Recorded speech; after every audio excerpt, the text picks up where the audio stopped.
안녕하세요. 돈을 공부하는 남자 수페TV의 수페입니다. 오늘은 저의 책을 점검하는 시간을 가져볼 건데요. 책이 나온 지 이제 6개월이 되어가고 있습니다. 많은 분들이 사랑해주신 덕분에 아직도 베스트셀러에 있는데요. 지금도 댓글로 책 샀다는 말씀을 해주시는 분이 있습니다. 항상 감사한 마음이고요. 그래서 야심차게 책에 나온 190개 종목 중에서 특별히 언급했던 종목들을 현재 상황이 어떤지 체크해보는 시간을 가져보겠습니다. 오늘 영상이 마음에 드신다면 앞으로도 주기적으로 점검한 시간을 가져볼게요. 구독과 좋아요 부탁드립니다. 여러분의 관심이 저를 행복하게 합니다. 감사합니다. 배당책 점검 항목은 크게 세 가지로 나눠서 볼 건데요. 첫 번째는 배당 기업으로 소개드렸던 왕족주, 귀족주, 배당 성장주 탑5 회사들입니다. 두 번째는 배당 ETF로 소개드렸던 한국과 미국 ETF고요. 마지막 세 번째는 투자에 대한 이야기인데요. 기술적 분석과 매수 타이밍에 대한 내용입니다. 분석 내용은 책 보고 질문 주시는 분들이 많아서 이참에 정리해보고 넘어가겠습니다. 그럼 바로 시작해 볼게요. 배당책 뒷부분을 보면 배당 기업에 대한 정보를 표로 정리해 드렸는데요. 배당금을 지속적으로 늘려온 연수로 나눴었습니다. 50년 이상 배당을 늘려온 기업 왕족주죠. 49개가 있었고요. 25년 이상 배당을 늘려온 기업 귀족주에 해당되고 68개가 있었습니다. 마지막으로 배당 성장률이 높은 유망한 기업 40개를 제가 직접 선별해서 넣었는데요.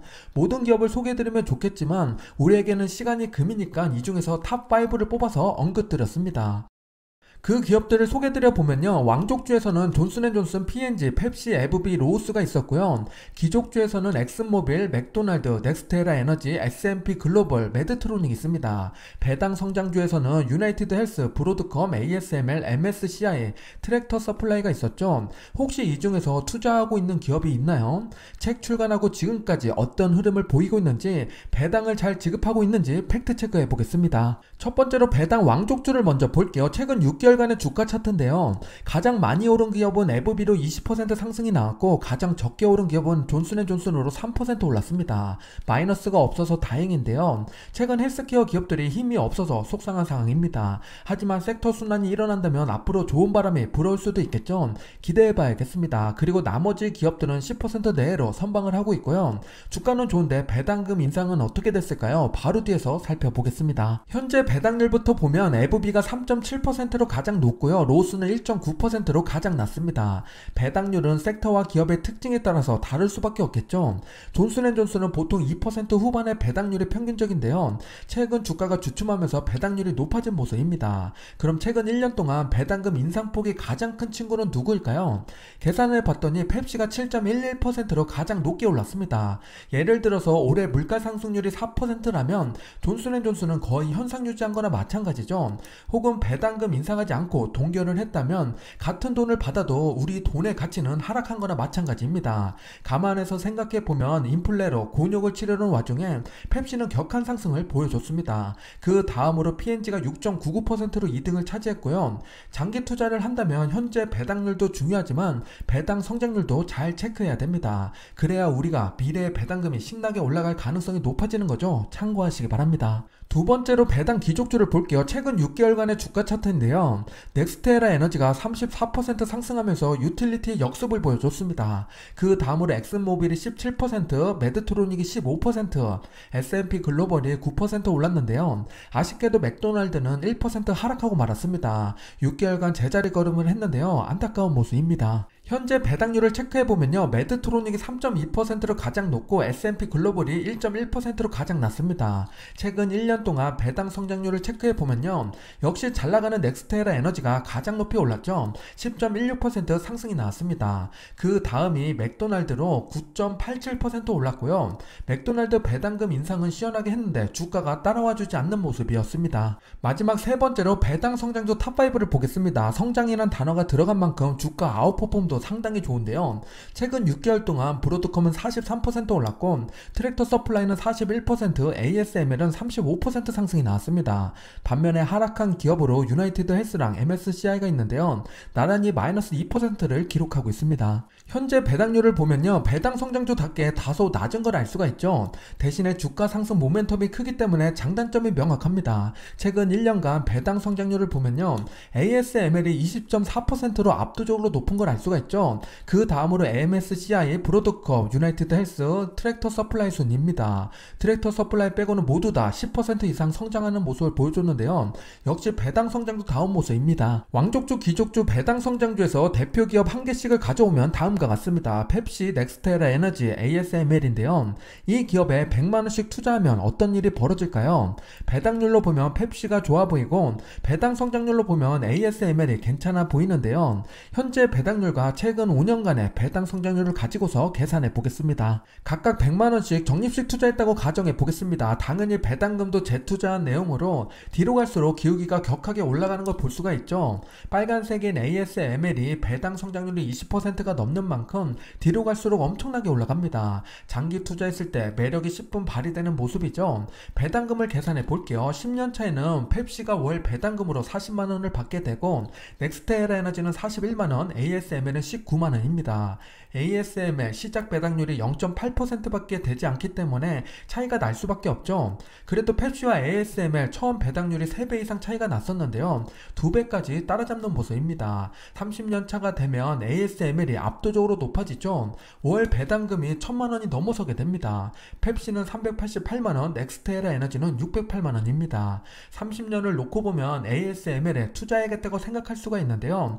내가 10년 뒤에 배당금을 받아야 되는 사람이라면 ASML이 아니라 펩시나 넥스테라 에너지에 투자해야 되는 겁니다. 이렇게 내게 맞는 종목을 찾아야 됩니다. 사람마다 투자 기간과 투자 성향이 다를 텐데요. 그래서 책에서도 많은 배당 기업을 소개드리고 시뮬레이션 또한 다양하게 보여드렸습니다. 지금 지나가는 기업들이 모두 소개드렸던 배당 기업들인데요. 이 중에서 배당 성장 기업으로 탑 8에 뽑혔는데 아쉽게도 탑 5에 오르지 못했던 기업 하나를 소개드려 보겠습니다. 크로거라는 회사인데요. 워런 버핏이 보유한 종목으로도 유명한 기업입니다. 차트를 보면 올해 시원한 슈팅이 한번 나왔죠.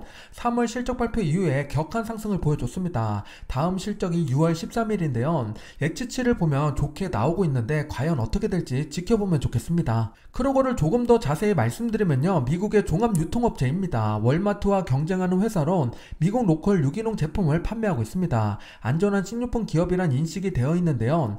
요즘 물가가 많이 올라서 외식보다는 집에서 음식을 많이 만들어 먹죠. 그러면서 자연스럽게 식자재 및 식료품 수요가 증가하고 있습니다. 그 수혜를 톡톡히 보고 있는 기업이 크로거입니다. 최근 10년 동안 배당금 지급 내역을 살펴보면요. 2014년도에 한 주당 0.34달러였는데 2013년 말 기준으로 1.1달러를 지급하고 있습니다. 배당금이 3배 이상 증가했는데요. 앞으로도 기대해 볼 만한 기업이니 참고하시기 바랍니다. 지금까지 배당 기업을 말씀드렸는데요. 혹시 실적 발표를 챙겨보고 분석할 시간이 없다 하시는 분들은 배당 기업이 아니라 배당 ETF를 선택하셔도 됩니다. 그런 분들을 위해서 지금부터 배당 ETF를 살펴볼게요. 배당책 154페이지를 보면 배당 성장 ETF로 4개를 말씀드렸는데요. VIG, SCHD, DGRO, NOBR입니다. 가장 크게 차이나는 것은 투자 기업수죠. DGRO는 447개 기업에 투자하고 있고 NOBL은 67개입니다. 가장 적고 가장 많은 기업을 담고 있는 ETF들이죠. 그 사이에 VIG랑 SCHD가 있습니다. 4개 ETF의 특징과 현재 실적은 어떤지 파헤쳐 보겠습니다. 현재 버전으로 투자하고 있는 기업 탑7을 가지고 왔는데요. 빨간색으로 표시된 것이 빅테크 기업입니다. VIG랑 DGRO에 기술주도 담겨 있다는 걸 알 수가 있죠. 배당뿐만 아니라 성장도 도모하겠다는 이야기입니다. 반면에 SCHD는 오로지 배당에 포커스 맞춰져 있죠. 높은 배당과 성장을 위해서 만들어진 ETF입니다. NOBL은 앞에서 소개한 배당 기족주를 한 번에 투자할 수 있는 ETF고요. 각자 특징이 이렇게 다른데요. 그럼 수익률과 배당 성과는 어떤지 살펴보겠습니다. 최근 6개월간의 주가 수익률을 체크해보면요. DGRO가 15%로 가장 많이 올랐습니다. 그런데 모두 1%씩 밖에 차이가 나지 않죠.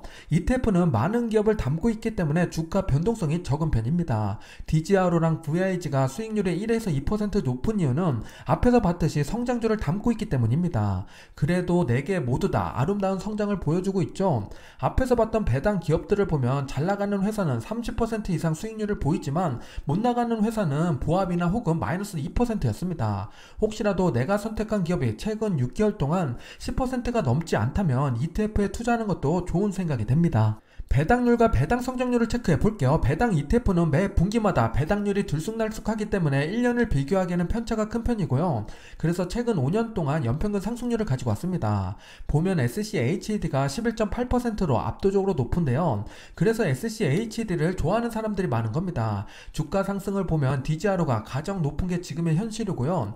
여기서 내 투자 성향에 맞게 고르면 됩니다. 그래도 최근 1년간 배당 성장률을 체크해 봐야겠죠. SCHD는 3.8%로 가장 적게 올라간 걸 알 수가 있습니다. 이것 때문에 SCHD ETF에 실망한 투자자가 속출했는데요. 배당 성장률 믿고 투자했는데 제일 저조한 성적을 냈기 때문입니다.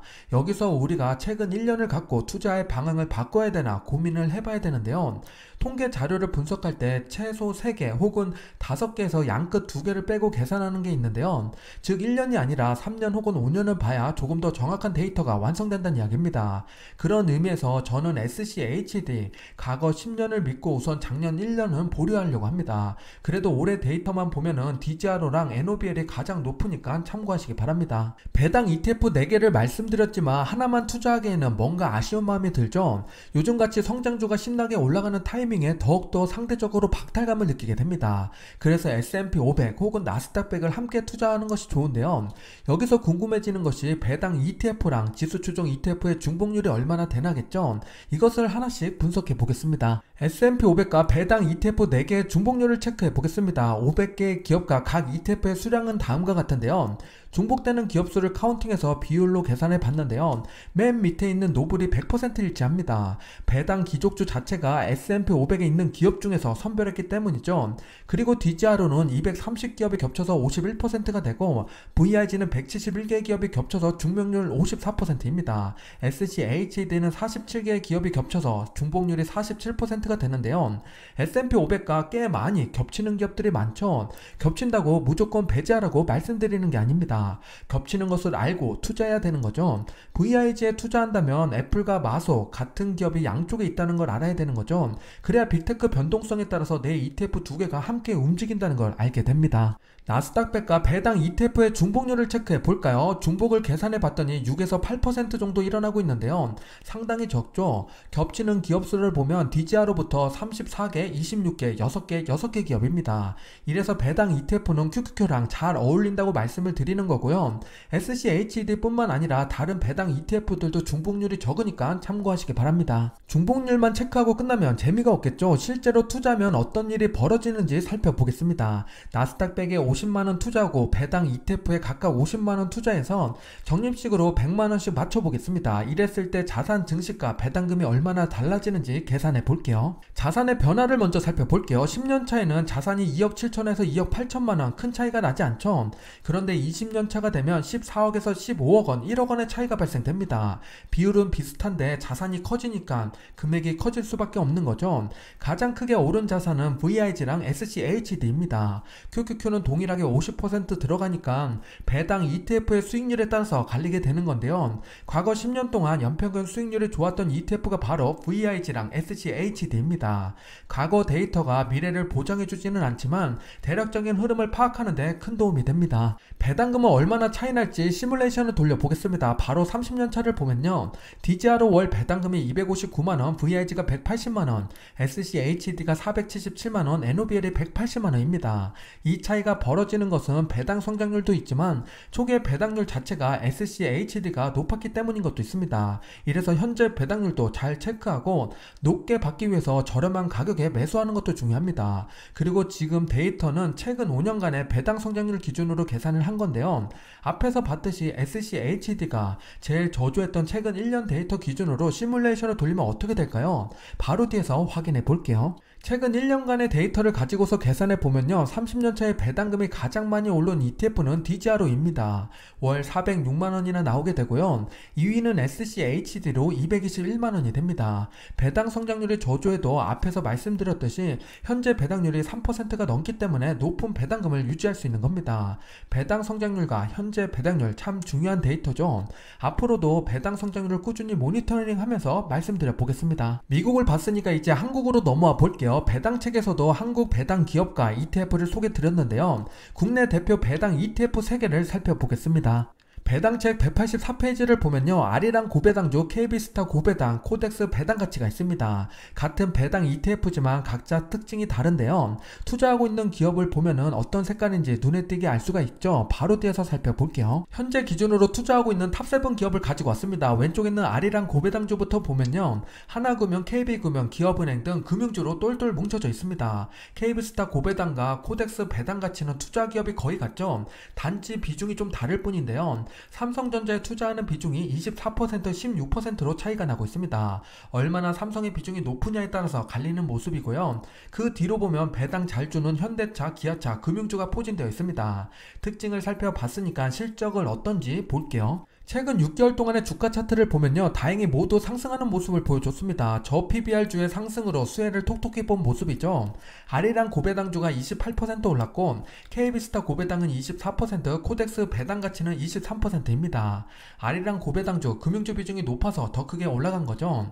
한국 금융주에 투자를 고려하고 있다면 아리랑 고배당주도 좋은 대안이 됩니다. 참고로 아리랑 고배당주는 월배당으로 변경됐습니다. 지금까지 기업과 ETF를 소개 드렸는데요. 이제 실전으로 넘어와서 어떻게 매수하는지 기술적인 부분을 말씀드려 보겠습니다. 아무리 좋은 기업도 비싸게 사면 내게 나쁜 기업이 되기 때문에 저렴하게 사기 위해서 꼭 기술적 분석을 함께 해야 됩니다. 심플하게 누구나 할 수 있는 세 가지를 말씀드려 볼 건데요. 책에 있는 내용이지만 풀어서 설명드려 볼게요. 제가 투자할 때 꼭 보는 매수 타이밍 세 가지가 있습니다. 이동평균선, 배당률 지지선, 그리고 RSI랑 MFI인데요. 전혀 어렵지 않으니까 오늘 영상 보시고 직접 찾아보시기 바랍니다. 첫 번째는 이동평균선입니다. 캔들 차트를 보면 여러 선들이 있는데요. 그 선들 모두 다 숫자가 붙어 있습니다. 5일, 20일, 60일, 120일, 240일인데요. 5일은 평일 기준으로 1일 일주일이죠. 토일 빼고 나면 5일이 일주일이 됩니다. 그런 식으로 20일은 평일 기준으로 한 달, 60일은 한 분기, 120일은 반기, 240일은 1년이 됩니다. 여기서 나는 매달 적립식으로 투자한다면 20일 이동평균선을 보면서 투자를 해야겠죠.